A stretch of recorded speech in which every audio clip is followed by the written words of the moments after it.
اعوذ باللہ من الشیطان الرجیم بسم اللہ الرحمن الرحیم۔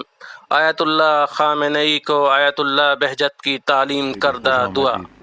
رہبر معظم حضرت آیت اللہ العظمیٰ سید علی خامنئی نے 24 اکتوبر سن 2010 عیسوی میں حوض علمیہ قم کے طلاب سے خطاب کرتے ہوئے اس دعا کا تذکرہ فرمایا جو آیت اللہ شیخ محمد تقی بہجت نے آپ کو تعلیم فرمائی تھی۔ آپ نے دوران تقریر بیان کیا کہ آیت اللہ بہجت مرحوم مجھ سے فرمایا کرتے تھے کہ اس دعا کو ہمیشہ پڑھا کرو۔ یا اللہ یا رحمان یا رحیم یا مقلب القلوب ثبت قلبی علی دینک۔ اے رحمان و رحیم پروردگار، اے دلوں کو بدل دینے والے، میرے دل کو اپنے دین پر ثابت رکھنا۔ مرحوم آیت اللہ بہجت نے اس اعتراض کا جواب بھی دے دیا جو اس دعا پر اعتراض ہو سکتا تھا۔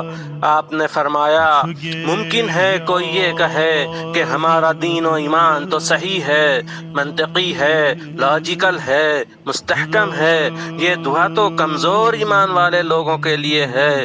تو اس کا جواب یہ ہوگا کہ انسان کا ایمان چاہے جس منزل پر ہو لیکن اس کا ایمان کبھی بھی تنزلی کا شکار ہو سکتا ہے، لہذا ثابت رہنے کی دعا کرو کہ جس جگہ ایمان ہے کم سے کم اس جگہ قائم رہے۔ اگر ایمان ثابت رہے گا تو زندگی شیریں اور موت آسان ہوگی۔ ہم لوگوں کی ایک اہم اور سب سے بڑی مشکل موت کی مشکل ہے۔ امام سجاد علیہ السلام فرماتے ہیں امیتنا محتدین غیر ضالین طائعین غیر مستکرہین غیر عاصین۔ ہمیں ایسے حال میں موت دینا کہ ہم ہدایت یافتہ ہوں، گمراہ نہ ہوں، اطاعت گزار ہوں، انکار کرنے والے اور گناہگار نہ ہوں۔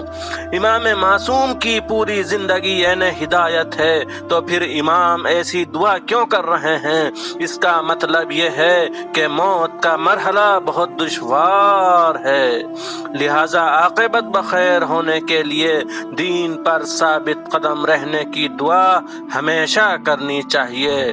والسلام علی من اتبع الہدی۔